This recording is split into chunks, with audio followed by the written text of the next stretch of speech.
po sa inyong lahat. Ang pangit ng panahon dito sa Manila. Ganyan din ba sa probinsya? Ayan, maulan. Oops. Dito ko nagtatrabaho kung saan ay simbahan. Ayan, simbahan yan. Diyan yung kampana. Dito naman ay meeting room.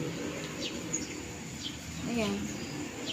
Ayan ang aking place kung saan dito ko nagluluto. Ito yung kitchen ni Father.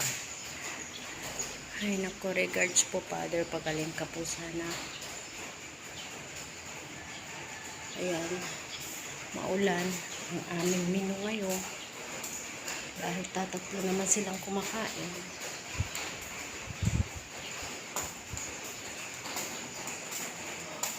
Ay sinigang daw na ayungin. Ito ay hindi naman sinisigang sa amin, ay ginagawa namin gata at napakalinggit ka naman. Ay napakalinggit ay isisigang. Ay tawaray. Ala, ay di umayo na lang ako sigang. Ayan ang aking kamatis. Hindi pa ako magsisimula. At ito ang gusto kong sahon. Total sa ako na nga magluto. Wala si Father, walang kakain ng gulay. Hindi ako.